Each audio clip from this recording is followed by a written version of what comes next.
So, welcome everybody. Today is day 3 of the Alternative Migrant Trail. We are very, very happy to have you all with us. For those of you that are joining us tonight, I'll tell you a little bit about the format. My name is Kat Rodriguez. I am part of the organizing committee. This is my 17th year on the Migrant Trail. I have been very honored and have very grateful to have been able to be part of the Migrant Trail since the beginning. I live here in Tucson, Arizona. I am a Tejana originally, but I've been here since 2000. So like many, I am a transplant. So I'm going to tell you a little bit about the format. We will have this part of the format. Everybody is a participant, and we chose that format so that we could see each other's faces a little bit.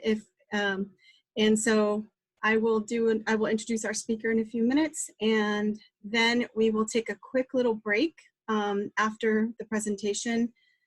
You can get water, you can have a bio break, and everybody will be shifted over to the webinar mode. And in that mode, you will not be able to, we won't be able to see you. And at that point, the little Q&A option at the bottom of your screen will become active.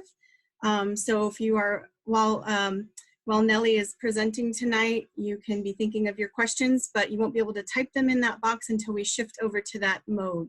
So just hold on to your questions or write them down on a paper so that when we shift over, we'll have that.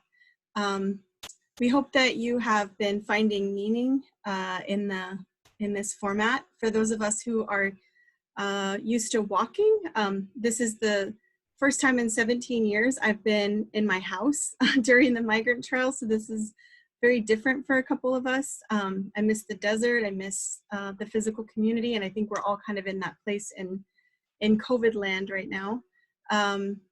But we hope that you are finding some meaning and some connection with the reflections that we've put together and the podcasts.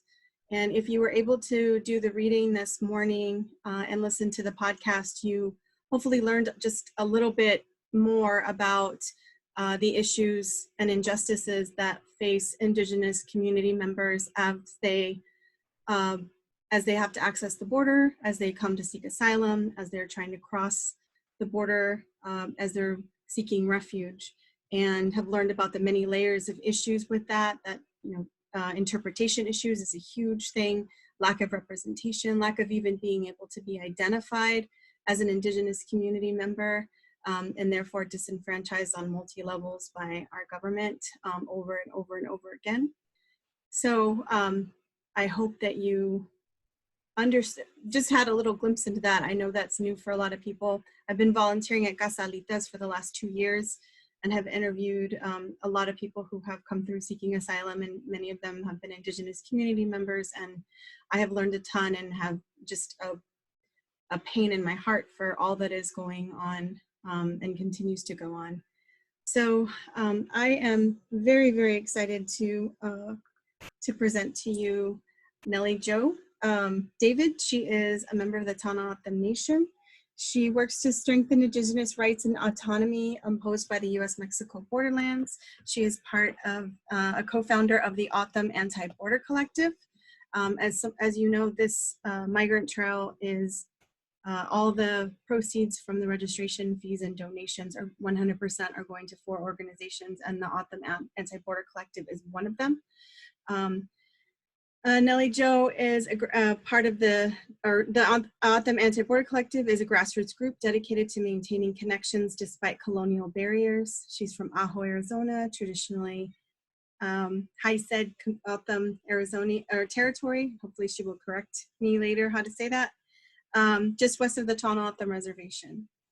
So without further ado, I just want to pass it over to her. She is amazing. She's obtained her JD with certificate in Indigenous law and policy from Michigan State University in 2014. She's currently working on her SJD at the University of Arizona in the Indigenous Peoples Law and Policy program.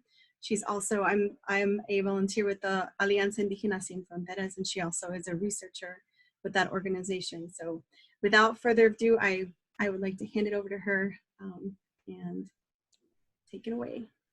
Thank you, Kat. And I will take this time to transition over to my PowerPoint presentation here. And let's see if, there we go. There we go. All right. So thank you for that introduction, Kat. And I also look up to you and your work on border efforts.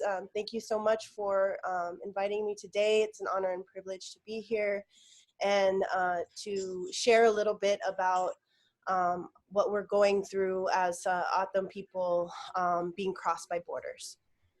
And so my presentation is about the border militarization on Tohono O'odham, O'odham, Peeposh, and Hia Ced O'odham traditional territories.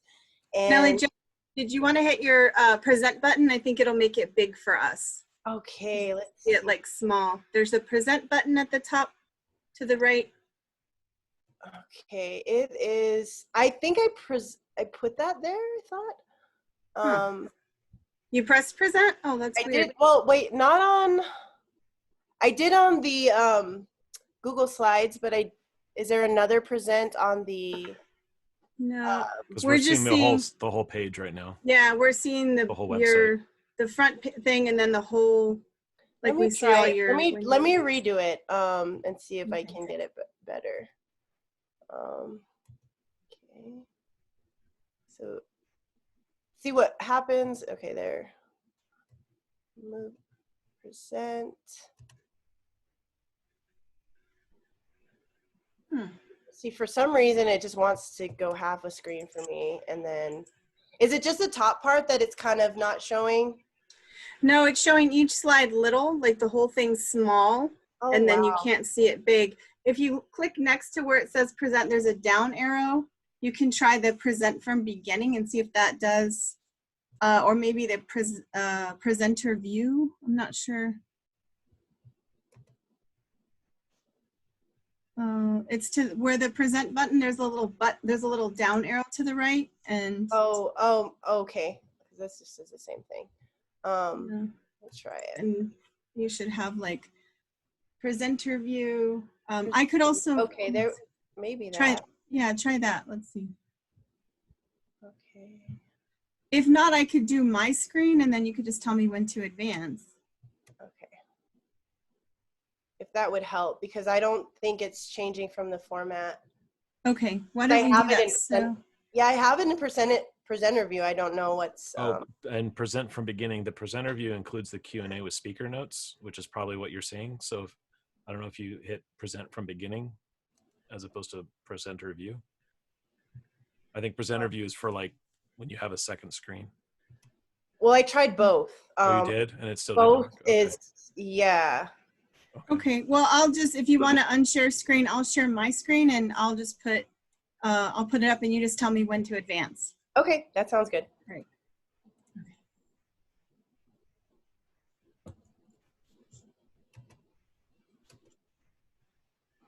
Okay, and I'm not, oh, well, I guess I'll see it when you put it up, so I won't need to let me know.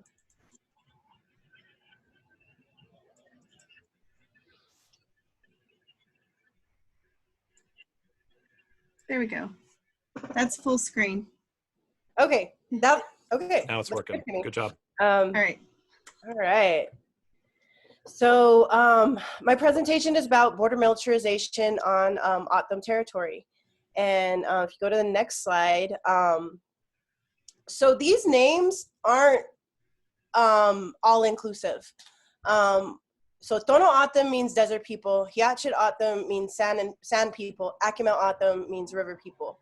I know that within Hia Ced O'odham there were several names that we would, our ancestors called each other, referring to, you know, the type of diet and all kinds of things. And so basically we're all O'odham people, and what we're called describes the area, which you'll see in the next slide. And so our traditional territory, as you can see, even though we have like a general area, there's no borders and barriers that come between us as O'odham people.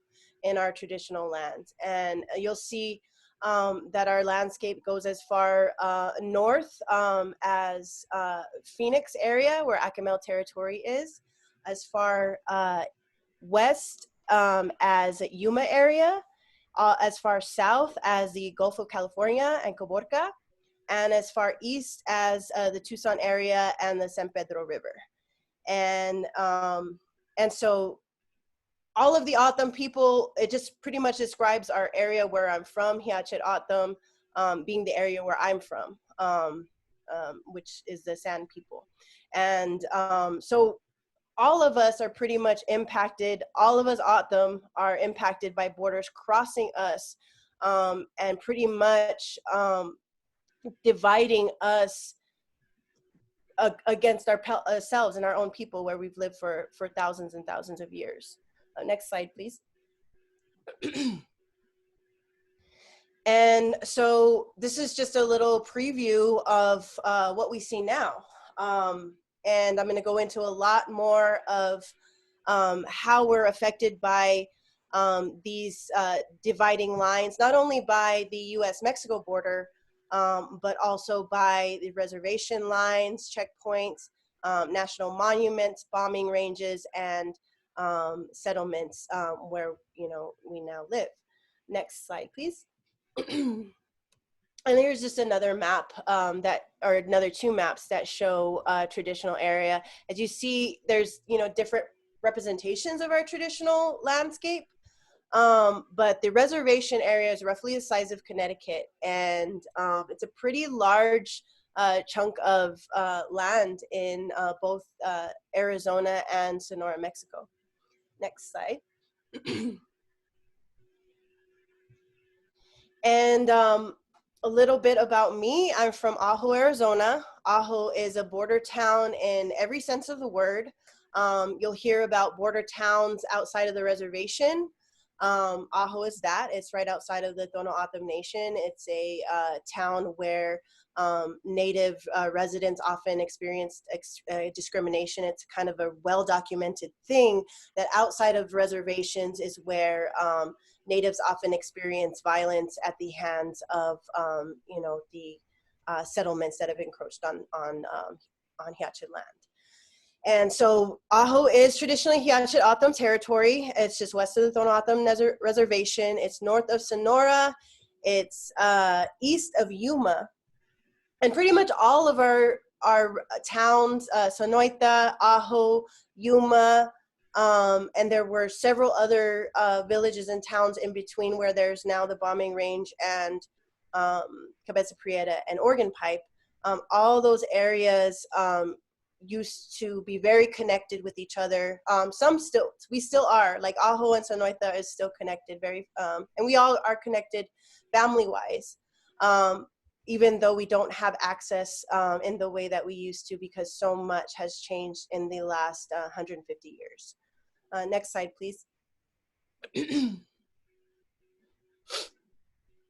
This is the Ajo copper mine. It has actually everything to do with border militarization. And, what would copper mining have to do with border militarization? Well, it had everything to do with not recognizing Hia Ced O'odham land when it came to recognizing, the current boundaries of where O'odham live. Our territories on the west side were seen as very profitable by copper mining companies. And for that reason, there's a lot of evidence that, it was in the interest of the government to erase Hia Ced O'odham people. And that may be one of the reasons why anthropologists and archaeologists falsely claim that Hia Ced O'odham were extinct, even though there's pretty much a really good record of our existence. And there's hundreds, if not, thousands of Hia Ced O'odham on both sides of the border. And so, it can be inferred that the copper mining had a lot to do with the reasons that were not recognized, or, virtually even folks in Arizona don't know that we exist when we do. Next slide, please. And this, what you're seeing, is right by the copper mine. It's a former Mexican town and Indian village. It was bulldozed to expand the mine, and shortly after the entire Mexican town and Indian village were demolished in Ajo, the copper mine closed down. And so what we're seeing now with the increase of border militarization, all of that happened in the aftermath of a diaspora of brown folks being forced to leave their homelands because of a forced economic incentive, and then that was taken away because the mine was closed down. Next slide, please. And there's me sitting or standing on the stoops of my grandparents' house. I was taken there since I was a little girl. It was shortly after Mexican town was demolished. And so I think I was, you know, at a young age, I knew that there was a great loss that was happening. And my entire life, I felt that loss by my family leaving, because you know, we were one of the few families that stayed in Ajo and you know, stayed where we were. And but we saw everybody leave. And also during that time, when I was growing up in the 80s and 90s, we saw an increase of the drug war and prevention through deterrence and increase of militarization. So it all kind of coincides together. And to really understand our situation, you kind of got to understand the heartaches that we've been through prior to what's happened. So next slide, please. And so because we're controlled by corporations, Ajo has no mayor. It has no really control other than what Pima County kind of designates to it. And being so far from Tucson, it kind of gets kind of short-ended on the deal. And a lot of the control used to be Phillips Dodge, but now it's Freeport McMoran. And so we'll see an interesting thing where they'll be supporting community gardens, but you know, they've long been engaged in the exploitation of the land in our communities, which is being further desecrated by the wall. And so that's just, you know, the background for that. Next slide, please.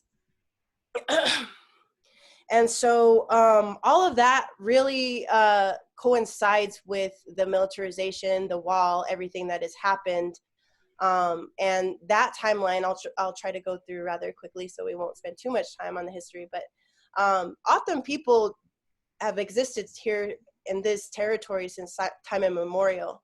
It wasn't until 1854, which is, you know, not even that long ago, where the concept of a border was established on our land. And then fast forward through time, the Tohono O'odham reservation was established. You'll see that it had different sections, and it was also had different names at different times. We've always called ourselves O'odham. Papago was another name designated by other folks outside of us. It's not what we called ourselves. But it also is important to know, I don't think people realize how recent this history is. All of this, the reservation being established wasn't too long ago. It was also during the allotment and assimilation era. And so a lot of people, we get a lot of questions on as to, you know, why we haven't stood stronger. And I think those questions can often be very hurtful because they're not understanding of the allotment and assimilation era. And that is an entire history of boarding schools, intense missionization, where our elders pretty much got beaten and told that if they practiced their culture, they were bad. And so they have that ingrained within them. And for that reason, we are still dealing with the effects of the assimilation era. Next slide, please. And I just tossed that photo in as myself and my sister. because this is in that in-between time before we got super hyper militarized. And it was the last time that we were able to go to the city without going through a checkpoint. These eras are no longer. So we can no longer go home to Aho, because Aho is a small town. It doesn't have a Target, Walmart, anything like that. So it's pretty much a regular thing for town residents to go to either Tucson, to go to Hillaband, to go to Casa Grande, to go to Phoenix or Sonoita. And so we were Phoenix goers, and I was a big homebody. Even when I went to college, I was in Aho every weekend, but I stopped going so much because of the checkpoints, because that changed our lives forever. And it really drastically changed everything, because we no longer have this freedom to just go back and forth or just, you know, do what we normally do. Next slide, please.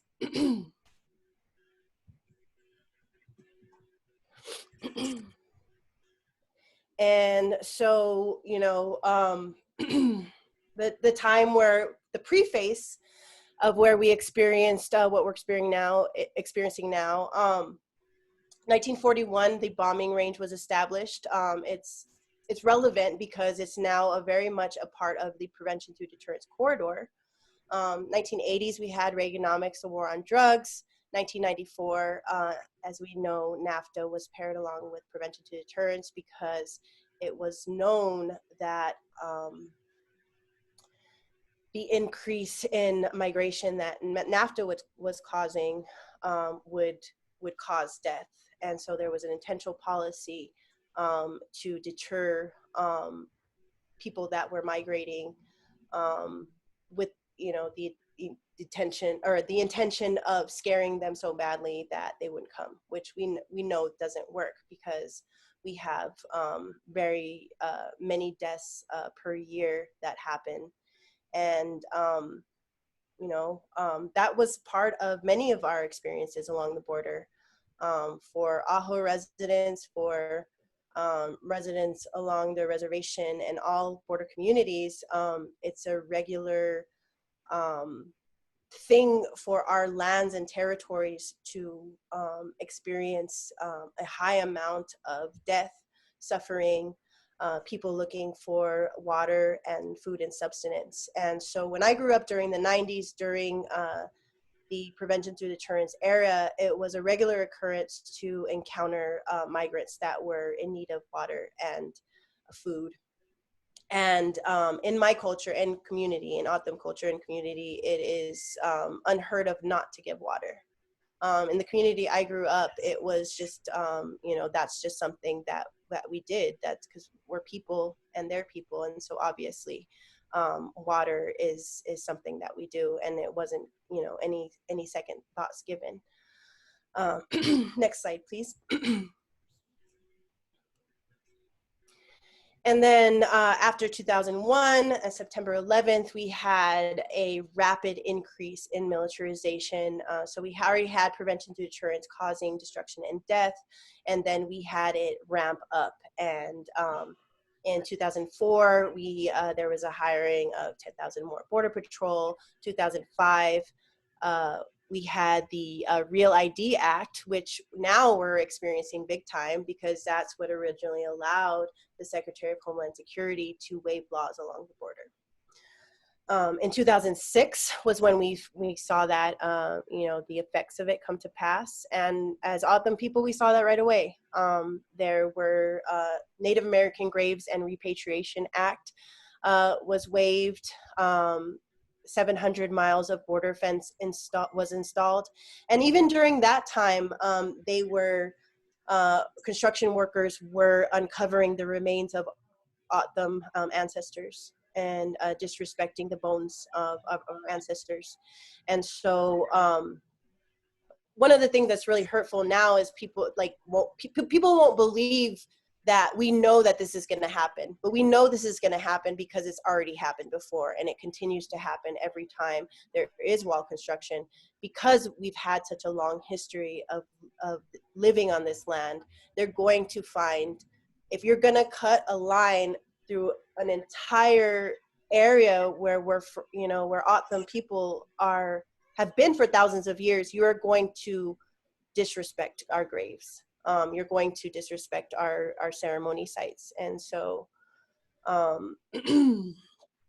so that's just what we've been dealing with. And so 2007, we had so-called quote unquote temporary checkpoints far north of the border. They weren't temporary though. And they've remained, they do close every once in a while, which I've read could be a possible, maybe like legal way of getting, or way of calling themselves temporary, since they're not over 24/7. I don't really know the for certain, but they've gone way past their expiration date. Next slide, please. And so, you know, we saw the increase of checkpoints, and like I said, after that time is when it was hardest for me to visit home. It was really sad. A lot of my classmates that I grew up with, we all would cry together about how we don't feel the same going home. It's not the same. It's overrun by Border Patrol. It's overrun by militarization checkpoints, roving patrols, pretty much the terror that we live with surveillance. So next slide, please.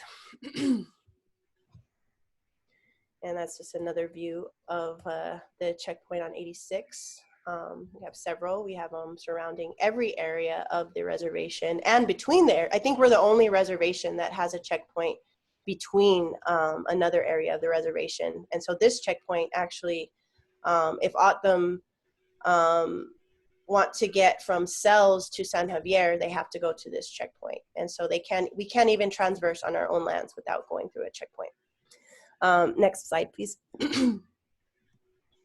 And this is not an all-inclusive list, but there are many interests that lie as a reasoning behind. You know, we hear a lot of propaganda on the news about, you know, a lot of fear-mongering that goes place, but there is, you know, there's motives behind it. And a lot of times when you follow the money, you can see that there's a lot of companies that are making huge profits from militarizing indigenous lands and harming undocumented peoples by not only the detention centers such as Core Civic, but the transport security companies that bus undocumented peoples such as G4S, or the wall companies like Fisher Sand and Gravel, Kiewit, one of the companies on building the wall on Hia Ced O'odham land is Southwest Valley Constructors, and they're an entity of Kiewit. And then there's also Elbit Systems, who is an entity of Israel, but they also have their headquarters here in the United States, and have made deals to put the integrated fixed towers as well as other surveillance technology on the border. Next slide, please.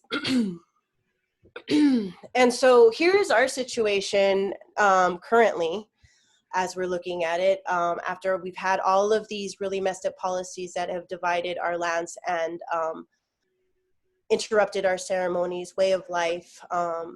We are facing on the reservation, there's no promise or guarantee there won't be a physical wall. But there was a great threat made to the nation's leaders that if they didn't agree to the integrated fixed towers by Elbit Systems, that the nation would face a wall. So that wasn't a formal agreement. Nothing was ever made on paper. But at least on the nation's perspective, by agreeing to the towers, the government agreed not to build the wall, which, you know, I don't believe. But there's also very many questions with the integrated fixed towers, and how many questions that we're having to deal with because our people don't know much about them. But because Elbit surveillance first tests these surveillance systems on Palestinians, we do have an idea if You know, we listen to Palestinian people, how these integrated fixed towers are used to, you know, take sovereignty away from indigenous peoples and colonize land. And then on the outside of the reservation, this is all, and keep in mind, this is all O'odham land. So you'll see to the right of the integrated fixed towers, near the Sasabe area, Nogales, they're beefing up the 30-foot barriers with stadium foot lighting, and then also to the east, west of the reservation, they're beefing up that wall. Next slide, please. And so just to get a little bit more into the towers and the illegality, I think that if we were to challenge as O'odham people, there would be a lot that would be uncovered of ways that the Department of Homeland Security has not followed through on their own laws and procedures. For example, they, in administrative process, if during an environmental assessment, there is a finding of no significant impact, the agency basically gives itself a pass not to conduct an environmental impact statement. And so because the Border Patrol and the Department of Homeland Security and their scientists and ecologists made a study that basically didn't do their homework. They didn't do their homework at all. I read over 300 papers or 300 pages of a bad homework job. Basically, these folks gave themselves a pass, said that there was no significant impact. That was the complete opposite of the residents of Gulba'o village, who you know, say that there is a huge impact. Not only is there an environmental impact with the animals and the ecology, the bats and sensitive ecosystem that lives there, because there are microwaves radiating from these integrated fixed towers, and it's like basically like a microwave with no doors. So, you know, there's a worry about the pollinators. There's a worry about, you know, the entire ecosystem going off. There's the additional worry about the excess roads, the eyesore that'll be, this huge metal camera that'll be protruding up to 175 feet into the air, you know, and with the view of maybe 5 miles, with night vision and all these advanced technological capabilities. That's only scratching the surface. What about the intrusion on, you know, privacy or surveillance that folks who are living out in these areas have no privacy whatsoever? And to, you know, when community members bring these things up to the Border Patrol, they're often told things like, well, if you're not doing anything wrong, then you shouldn't worry. But, you know, that always makes me scratch my head, because, you know, isn't that contrary to the foundations of what this whole country stands for? Doesn't this country supposedly stand for the principles of freedom? And so what does 24/7 surveillance look like, you know, and how, you know, can we be proud as a people when, you know, freedom in any sense of the word doesn't exist? Because it's always, we're always being watched all the time. And that's a really scary thing. Next slide, please. And just like I said, the finding no significant impact allows them to bypass the environmental impact statement. And so they falsely say they complied with NEPA, but they really didn't do their homework on that EA. Next slide, please. And then we move on to the wall. This is a 2017 trip to Palestine, right outside of Bethlehem, near the refugee camp of actually no, near the Ida refugee camp. And this was, you know, a preliminary warning of what we're going to experience here on this side of the world with the wall, and what we are experiencing on our territory. Next slide, please. So we have had a really fast-paced fight since that time in Palestine. This past summer, there were several cases in court, but the Center for Biological Diversity was suing about the wall. And we thought, you know, for at least a little bit of time, we thought we bought time, because in the Ninth Circuit, they won their case. You know, it was decided that, you know, Trump used the funding illegally, and so we thought we had some time before this wall was going to be constructed. Unfortunately for us, the Supreme Court issued a very, very quick stay. It was in about a month's time. And so come August, we were facing wall construction. And it really, really threw us for a loop. It started very rapidly, and it hasn't stopped. It's actually increased during COVID.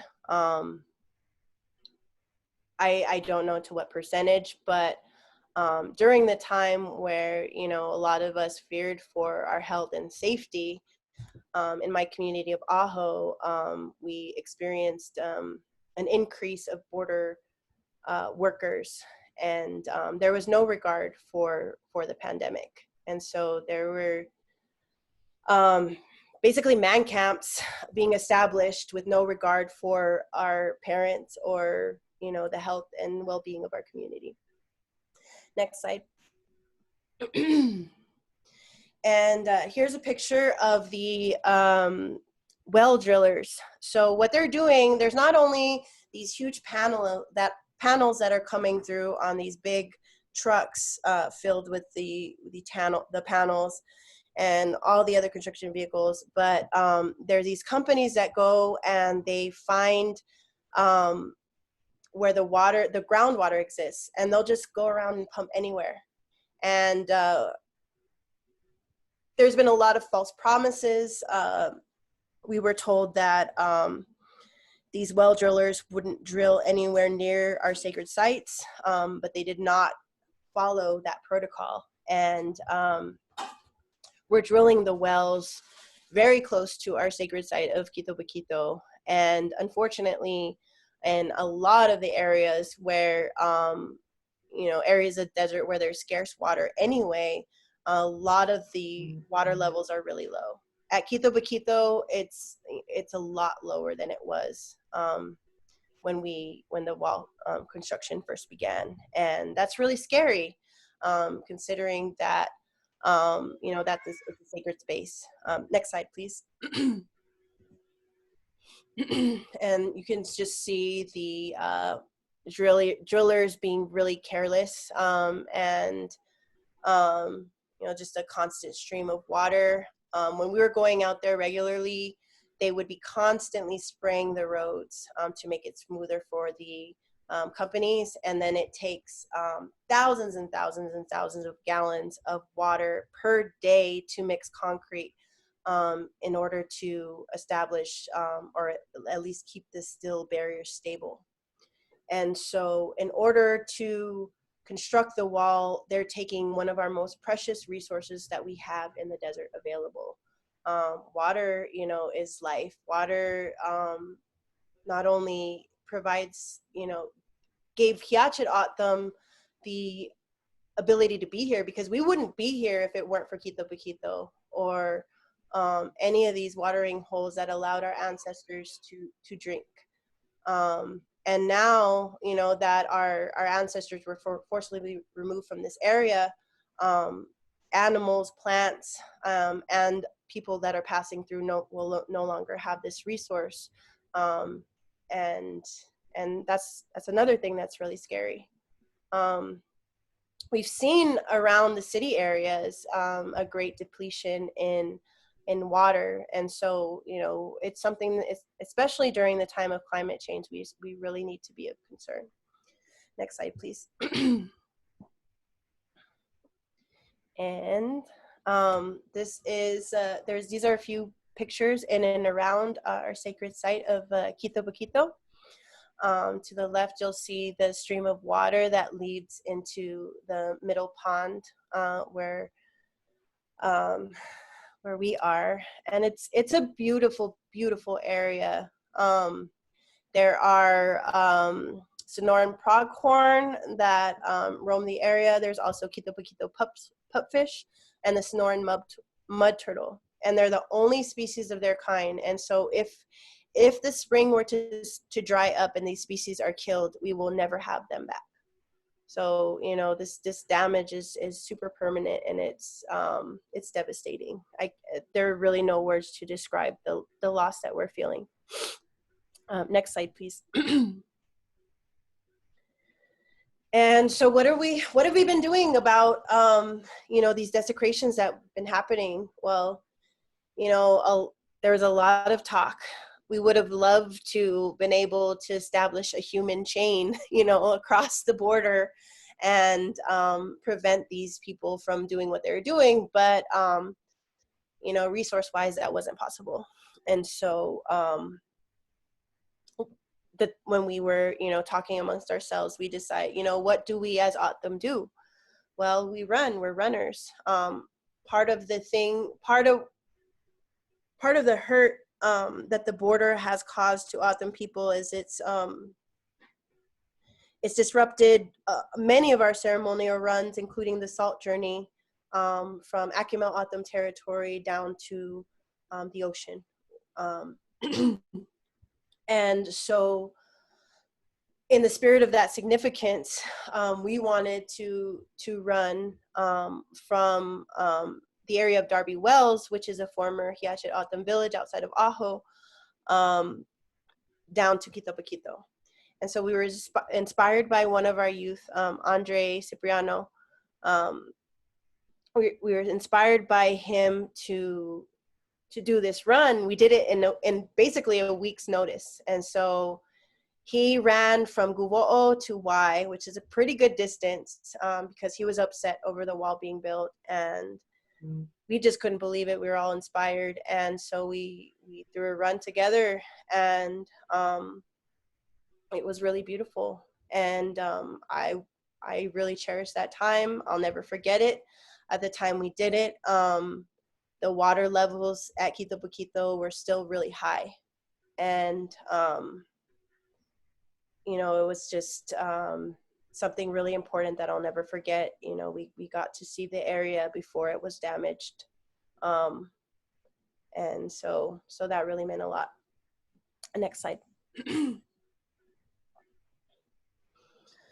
Another thing, there's a lot that O'odham have been doing, but one thing that we want to do, and I think is a strategy for the future, is networking to other Indigenous communities and folks of color across the nation. And so when they began construction, I was out in Iowa meeting with other Native peoples and sharing what we were going through, and in hopes that we can really support each other in solidarity. That left picture was a little over a year ago. We went to the forum, Permanent Forum on Indigenous Issues. So that was in New York. And then the bottom corner is another connection we're making with Estakna folks, also known as the Carrizo Comecrudo tribe. And so we've been invited out there and have been making connections with their territory. Next slide, please. And that's just another, that was at the camp with Carrizo Comecrudo tribe.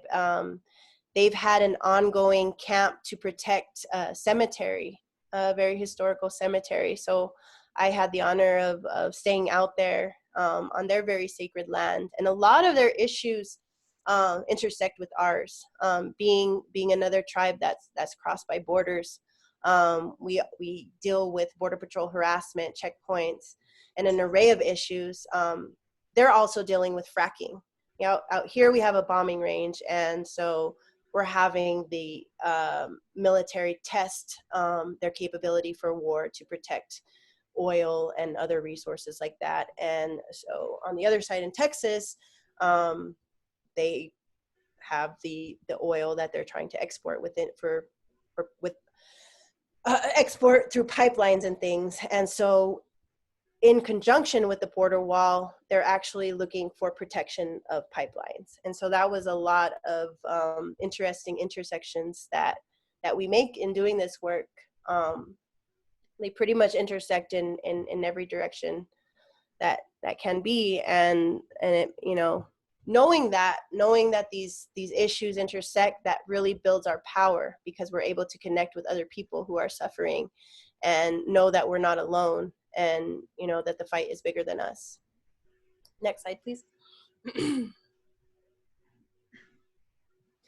And I think this is where I will end for today. I don't know actually where I am on time. But okay, good. I have a few more slides if I'm short, but I kind of wanted to end here. Okay. And so this is just where we're at, and this is Hia Ced O'odham lands on the west side of our territories. As you can see, we have Organ Pipe National Monument, Cabeza Prieta National Wildlife Refuge, Berry Goldwater Bombing Range, that they're actually wanting to expand right now. They're wanting to expand the bombing range, expand their jurisdiction to have more border capability for this little camp they want to put down. And so they want to take more of Cabeza Prieta wildlife land and exploit it. And as I've mentioned several times, this is Hia Ced O'odham land. It's unceded Hia Ced O'odham land. And so there's every reason to comment and oppose this illegal taking of Indigenous land. And so if you note the little public meetings notice on the right, there is a virtual public meeting taking place right now. Actually, just ended at 6 p.m. And there's another one taking place on May 28th from 3 to 4. And so I'm going to be attending the next one. I'm definitely going to get my public comments in. If you're Hia Ced O'odham, if you're Tohono O'odham, if you're Kokopah, or any Indigenous tribe, I encourage you to write your comments and, you know, make sure that these folks know that they're intruding on sacred Indigenous territory, and that we oppose the bombing range being expanded into, you know, our sacred lands. So on that note, I wanted to possibly open it up to whatever questions folks might have for me. I do enjoy questions, so. Okay, so what we're gonna do is we are gonna take a, let's see, why don't we take like a 6-minute break, 30 minutes after the hour. We will come back. Our Zoom masters are gonna start shifting people over into attendee mode, so you will not, I think you will only be able to see the speakers, you won't see each other, but the Q&A box at the bottom will be activated. So those questions you've been saving as Nellie's been talking, you can put those in there and we will see how many of those we can get through. So on that note, go ahead and go get water, take your bio break, and we'll see you in about 5.5 minutes. And this is your last chance to see cams. Yeah, last wave to everybody.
So if you have questions, you can start using the Q&A if you'd like as we continue switching over. The chat feature is open right now, but just so it doesn't distract people, we're going to close that again once we get into the Q&A.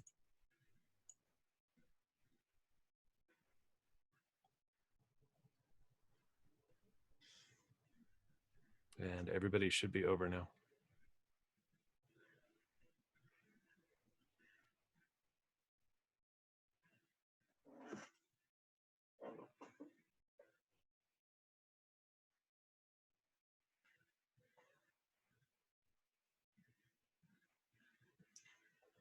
And don't be shy with your questions. Go ahead and start putting those into the Q&A box.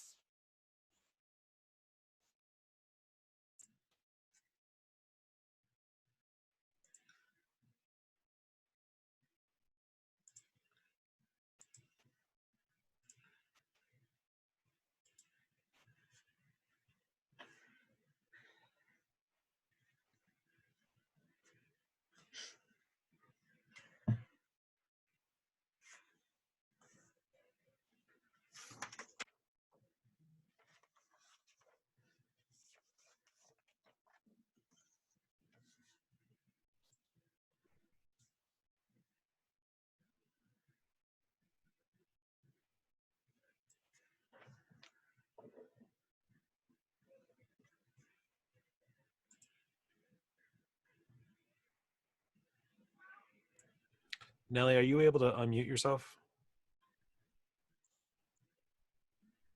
Okay. There we go. We have the mute feature so that we can mute everybody and they can't unmute themselves, so we don't because some people accidentally unmute themselves and then you hear their dog barking in the background. So Yeah. go ahead and leave your mic on Okay. if you don't mind. Or just wave if it's muted and we'll try and unmute you as fast as we can. Okay.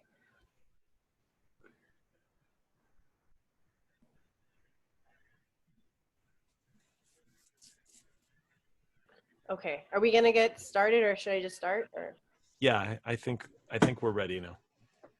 okay. Yeah. Do you see the Q&A? I can either read them or you can just pick and choose if you'd like. Yeah. We decided you would read them, didn't we? That's fine. Okay. All right. I sent you a text, so take a look at it. All right. So I think everyone is over now. So we are going to start on the Q&A. So the first question is from Carolyn.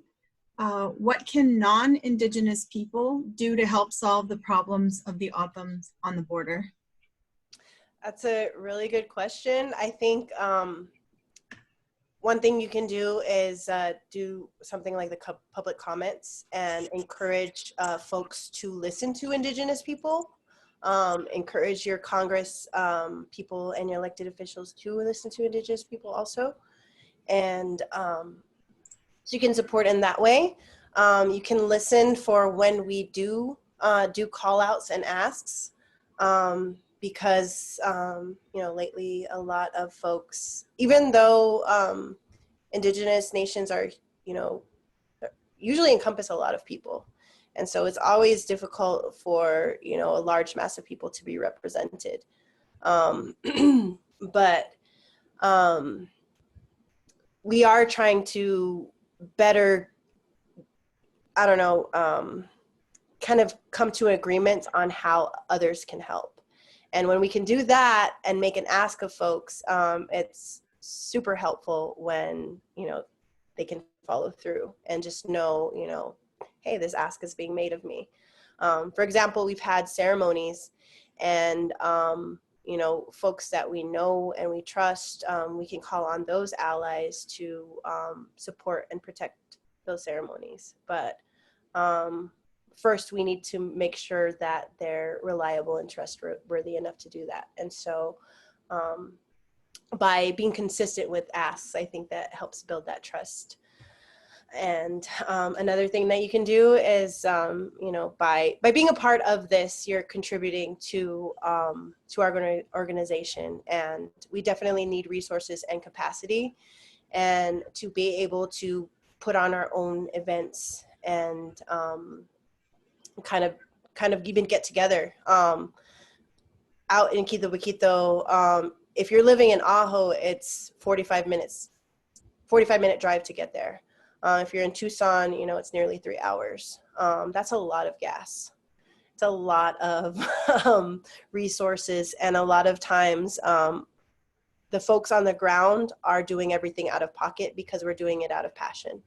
And so financial support really goes a long way. So I appreciate everybody that has been contributing that way. And so those are just a few things you can do. Okay. There is a question from Lorena. Is there a public campaign to oppose the border wall and all of the encroachment on Indigenous lands along the border? Yes, there are several public campaigns. I'm part of the O'odham Border Collective, and we definitely have an ongoing public campaign to oppose the wall. We're anti-borders in general, so that means that, you know, our ongoing organization is, you know, fundamentally our existence is going to oppose it. And then you have, you know, several environmental groups. You have, you know, all the NGOs. I can read off the list, but we also have what I really want to name and encourage is the other O'odham groups. And so like I named my own, the O'odham Border Collective. You can also follow Indivisible Tono. They do a lot of work and engagement with the political process, and so they, you know, if you want to get involved that way, that's a good directive to take. There's also Thorn, the Tohono O'odham Nation Rights Network, and you know, there's all the other, in every other avenue, if you can take the time to make this an issue. We oppose border walls, we oppose integrated fixed towers, you know, all the things like that. Yeah, and I just saw a comment if all the orgs can be shared in an email. You know, I would definitely support that. You know, at least I know that our organization, O'odham Border Collective, wouldn't be able to do it alone. We need to partner. We need to work together. And we have a nation, you know, we're a nation of people, the Tohono O'odham Nation. And so, you know, that as an entity needs to take action, and all the other entities around it. So the nation has very much been opposed to the border wall, even though there's a lot of compromises that have been made in concessions. But yeah, there are several organizations that are opposing, and I can name a handful in Arizona, and then even more, you know, in other areas. I can take it upon myself to connect with Nellie Jo and get maybe a list from her that we can then send out to all the participants with suggestions of where they can plug in. So I will make sure that I do that. There's another question. Can you tell us a bit more how O'odham folks have been affected in their mobility across the imposed border? Yeah.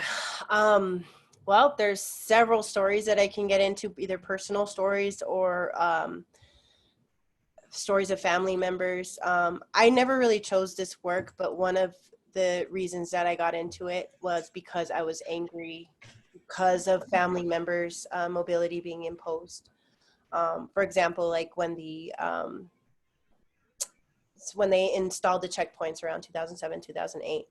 Well, now every weekend when an Ajo person has to,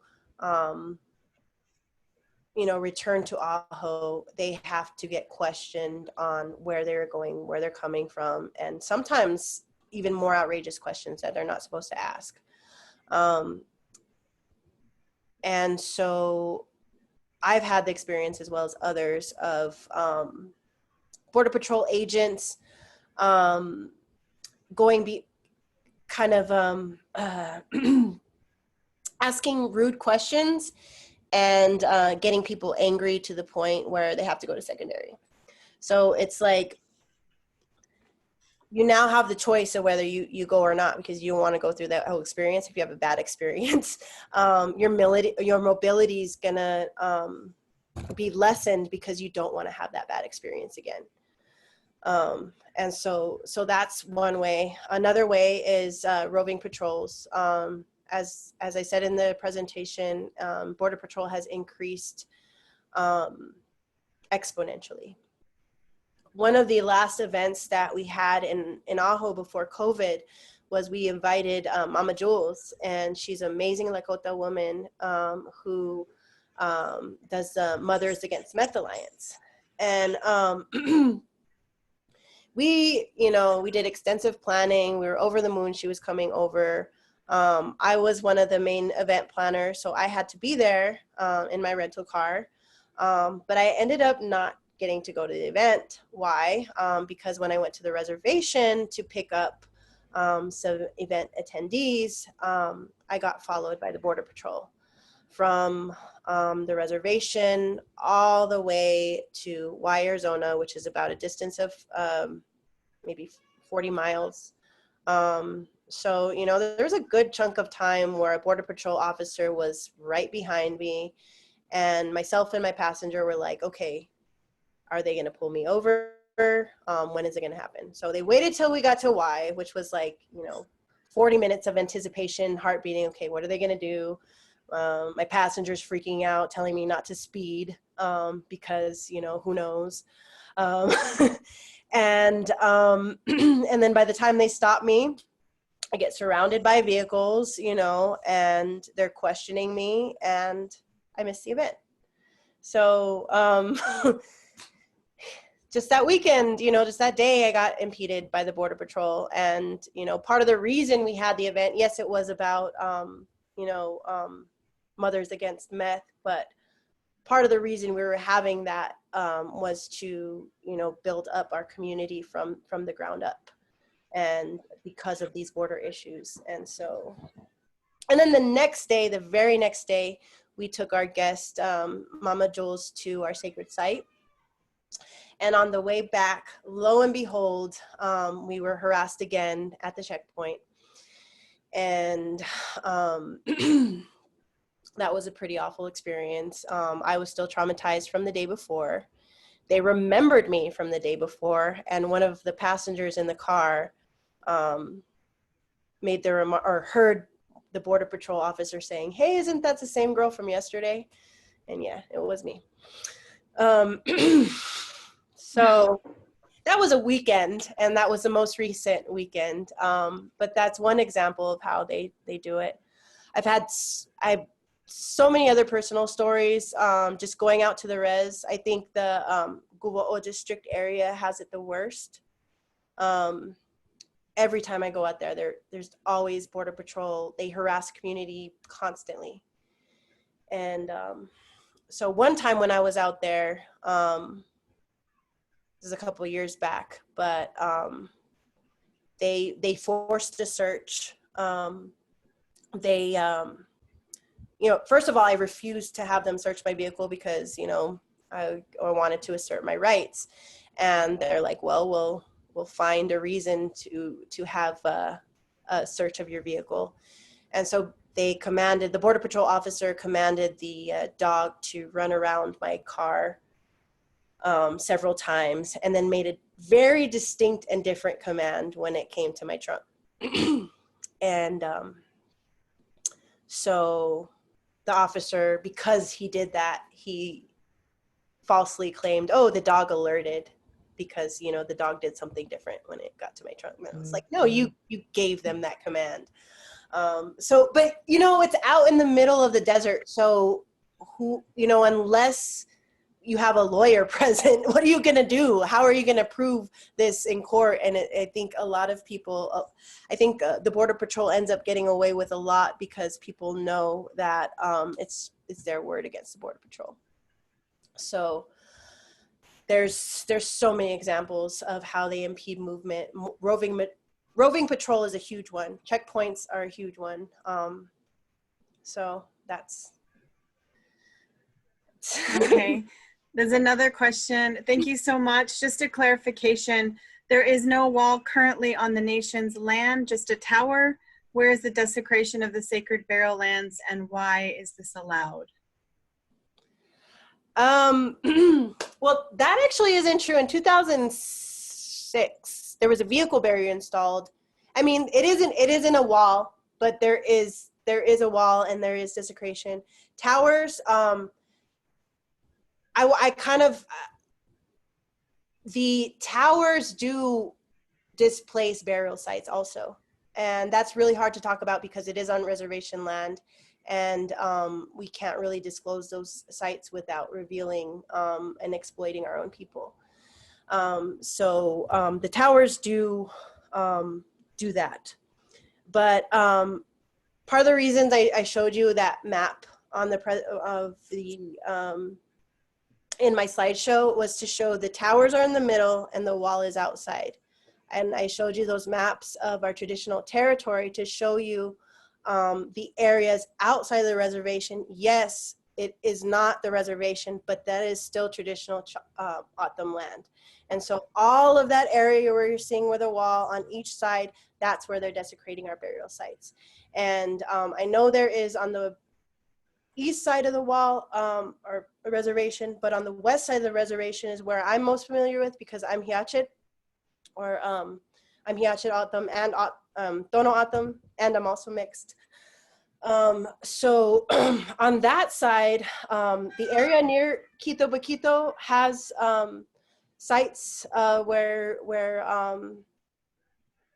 close folks that I know have grandparents buried in that area.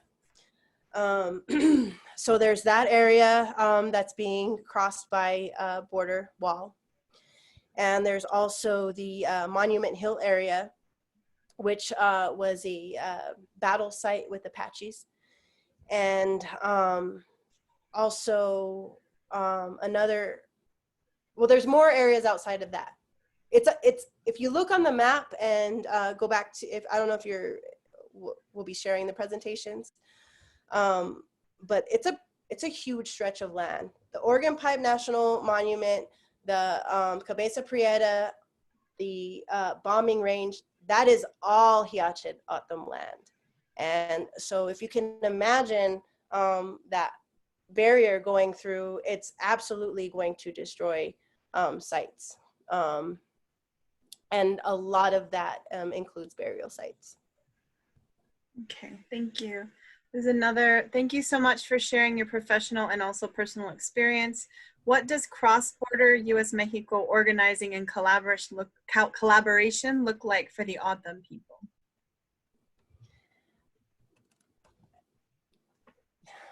I think it looks so many different ways, depending on what day it is and what we're doing. So cross-border organizing, it could mean, say O'odham in Mexico want to call a meeting or have a message they want. Cross-border organizing would have to consider the fact that if we don't speak O'odham on the north side, or if there isn't a language convergence, we're going to need interpreters. And so if we want to do anything with O'odham in Mexico, we have to think through language barriers. And so that's one aspect of cross-border organizing. Another aspect is where we're actually organizing. If we're on this side on Tucson, Chukchon land, we're kind of in a whole different landscape than the other side. And so we're going to be dealing with different border issues. On the west side, there's a bombing range. Hikuan district deals with the bombing range. And on the west side, on the south side, there's also all this toxic waste happening. So, so what I'm trying to get at is it looks very different depending on what you're doing and how you're organizing. Like and we're a huge nation. We're over 30,000 members. And so for the Anti-Border Collective, our mission and our goal is to be able to connect across borders and barriers despite, you know, them existing. And so kind of that question goes to basically everything we do, you know, because all we're doing is cross-border organizing. And we do a lot of different things. That could be film, it could be runs, it could be visits to Gaborca, so many things, but, or it could be a Know Your Rights forum. So there's a lot of aspects that it can be taken, and so if you have any more specifics, I can be specific, but it looks like a lot of things. Okay. So there's a few questions about like where can we direct comments, and like I said, I'll take on the task of connecting with Nellie Jo and getting some links and things so that people can connect. So it's not that I'm not going to ask that question. We do have a lot more. I do want to respect everyone's time, so I want to try to ask a couple of the different questions. Let's see. Thank you so much. You're an extraordinary young woman who offers much hopeful change for the future. God bless you and your efforts and you. This is one. Do checkpoints limit access to other resources like getting medical care, food, etc.? Yes. And it depends on which checkpoint. There's like, if you're at the actual border, that major checkpoint area, that checkpoint limits O'odham in Mexico from all healthcare access. O'odham in Mexico have to go through this huge process if they want to access medical care on this side. There's many stories of very tragic stories of medical emergencies, you know, not ending up very well because O'odham in Mexico didn't have the right paperwork to cross. So so with O'odham in Mexico, definitely with the checkpoints that are north of the border, I think it's very important to keep in mind that they are a mechanism of prevention through deterrence. On the west side, or west side area, there's a checkpoint on the way to Hill Bend. If you go to the right, you're on reservation land. If you go to the left, you're on bombing range land. And if you go through the road, it's a checkpoint. And so what the checkpoint does is it serves prevention through deterrence because it's going to force migrants to go into deadlier areas. And I've talked to undocumented peoples that because they knew that the checkpoint was there, they had no other choice but go through an active bombing range. And so I've spoken to people that have, you know, one memory is very vivid memory of a woman that was released from a detention. She was staying at a facility, and she actually had to go through the bombing range while she was pregnant, while she was hungry and thirsty, avoiding active bombs in order to avoid the checkpoint and being caught by Border Patrol. And in telling that story, I completely forgot the question, but I hope I answered it. You did. I'm going to combine a few questions. One is, have you had much contact with Ajo Samaritans, No More Deaths, Humane Borders around Ajo and their work putting water in the desert? And then there was also a question asking, sort of a little bit tied to about the whether you know much about the O'odham being allowed to put water on O'odham land. Okay. Or about those groups being able to put water on O'odham land. So I don't know if you want to combine or talk about those. I think I want to do it separately because I think they're different questions, and I already forgot the first one by thinking of the second one. The first one is whether you've had contact with Ajo Samaritans, No More Deaths, Humane Borders around Ajo. Okay. And their work. Yes, absolutely. So as community members, we were providing water before No More Deaths and the Samaritans ever came to town. But one thing that they really did do was give a platform that was much wider. And And so I've definitely been connecting with folks. I do consider, you know, Scott Warren a friend, and a lot of different folks that are doing that type of work. And I've gone with No More Deaths on water drop-offs. Unfortunately, I have been with their parties when they have discovered human remains out there. And so, so yeah, I've dealt pretty intimately with their process, and we've also worked together to do little like educational things for students. And so, yeah, the answer is yes. And then the other part of the question about the water on the reservation. Well, I think my background in Indian law has, like, I have a JD with a certificate of Indigenous law and policy. And, you know, the majority of what I was learning in that was about jurisdiction. And one of the most fundamental things about reservations is reservations have the right to exclude. If, and so if you're gonna have an outside group, a group, even as important as it is for folks to leave water, kind of allowing outside groups would be giving up a right, giving up an inherent right to control the boundaries of our reservation, which gets very complicated with O'odham, as Border Patrol have extra rights that they're not supposed to have.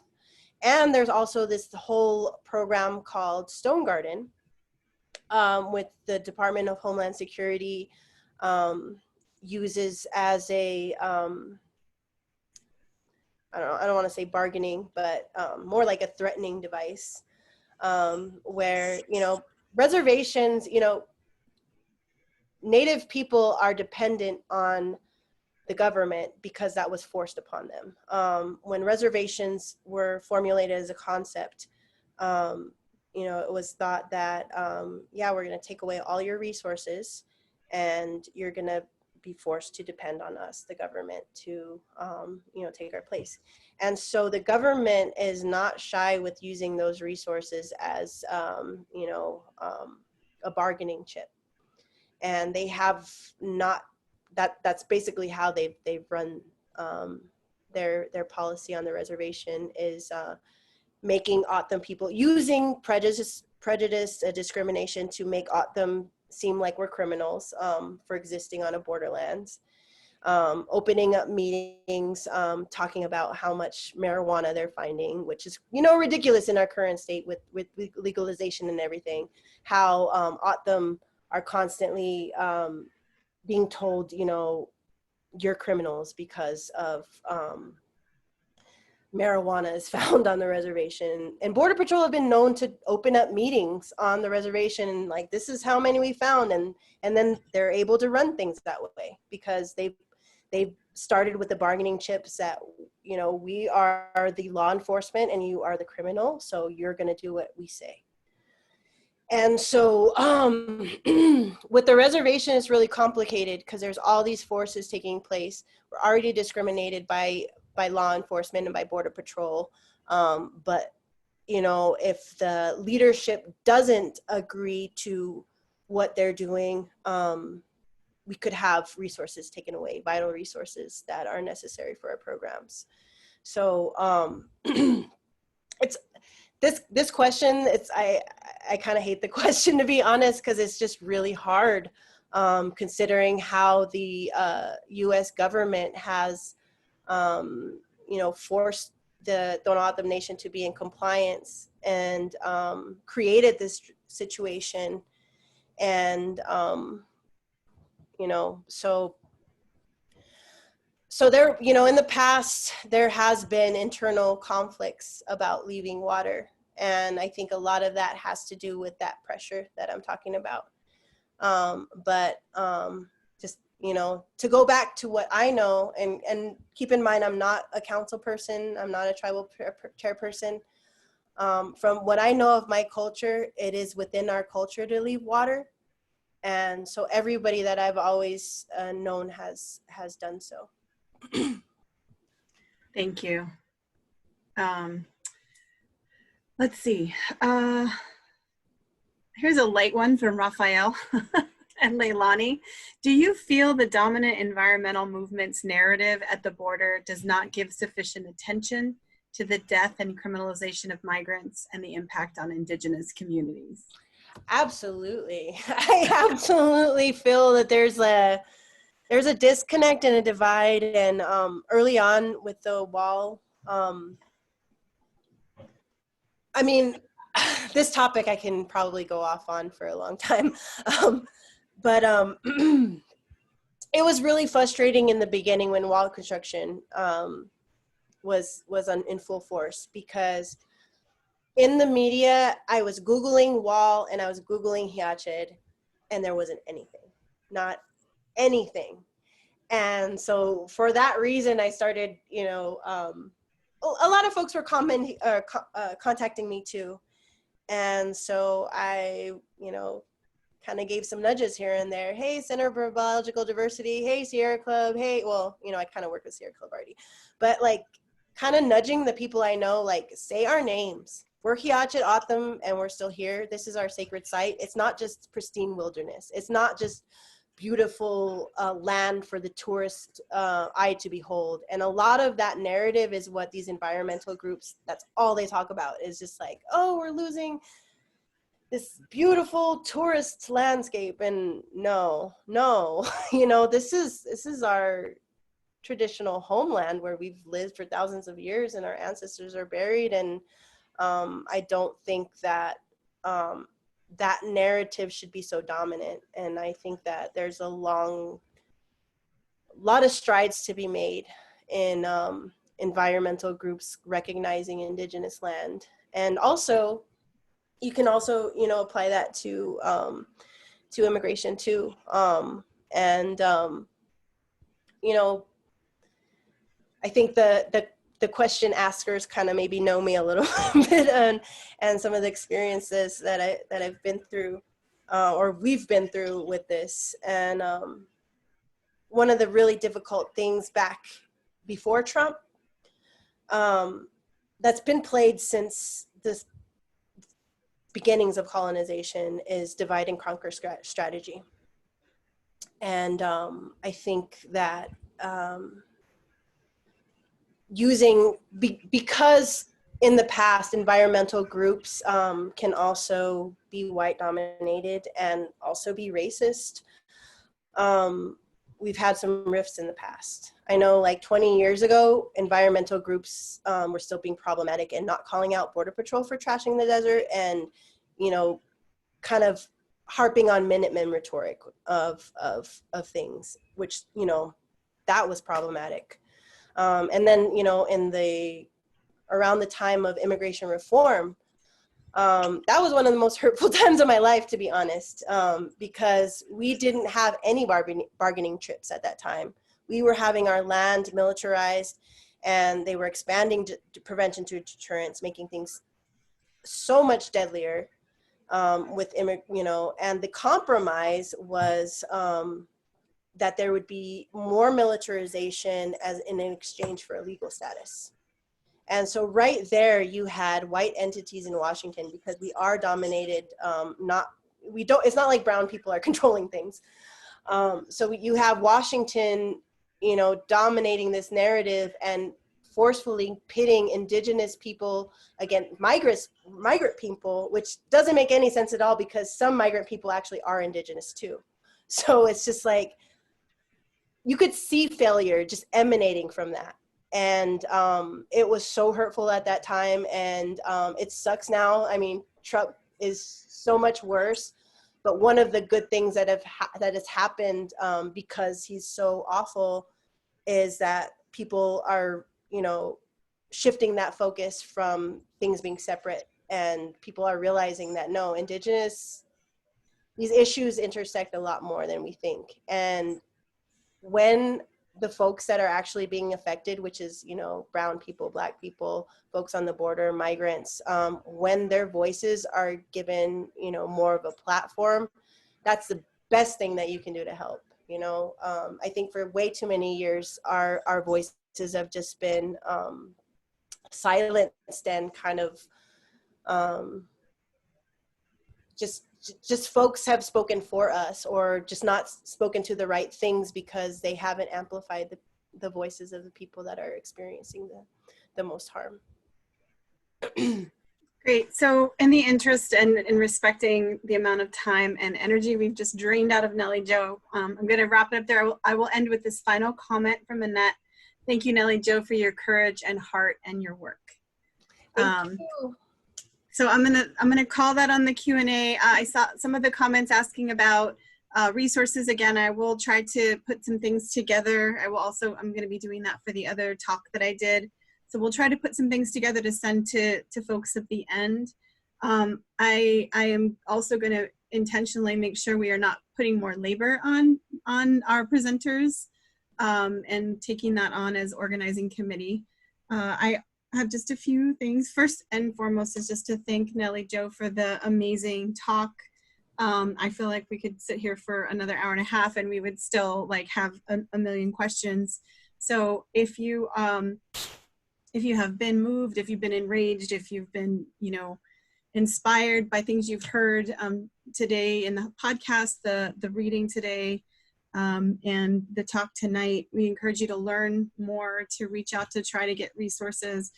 There are links to the 4 organizations, and you know, the O'odham Anti-Border Collective is one of the 4 organizations that we are raising money for. So again, 100% of the money we're raising is going to those 4 groups. So you can see very clearly why this is one of the groups that we chose and why it's so important that we support. I also would like to take just a moment to thank Roberto, who is our interpreter, who has been interpreting all of this for our Spanish speakers. That is very, very hard work, and we are very grateful for that, to be able to have our compas in Agua Prieta also be connected to these. And then also just a reminder to folks that there is a reflection link in every daily email. We invite you to use that space to process, maybe to just, vent or think about what you've heard, or write, or if you just want to post a few pictures. All of that is our options, also our Facebook, and you can always email them. But we really do want, we want people to be stirred. And my final thing is just an invitation for you all to be uncomfortable, to sit with that rage and that discomfort, because all of these things are being done in our name. They're being done with our taxpayer dollars. They are devastating. They are killing people. They're dividing or attempting to divide. So I invite you to sit with that, because that is the reality for border communities every day. We don't get to be comfortable. We just never know what kind of interactions we're going to have, because Border Patrol is in our community. All of these things that you have to think about. So I invite you to be intentional in sitting with that, because we aren't having this conversation because things are going well. We're having these conversations because people need to know about it, and we need help, and we need connection. So I thank you all who stayed on. I think Eric has some final closings, and for my part, I want to thank Nellie Jo so much, and all of you who stayed on to listen to all the reflections and read the readings. So Eric? Thank you, everyone. Have a good night. See you tomorrow. We're just closing right now the Zoom link. I think that will be it for the evening. And just a reminder that tomorrow we have Todd Miller, who is a speaker, amazing. You can check your participant packet for a description about his talk. So thank you all. Have a great evening. Thank you. Good night.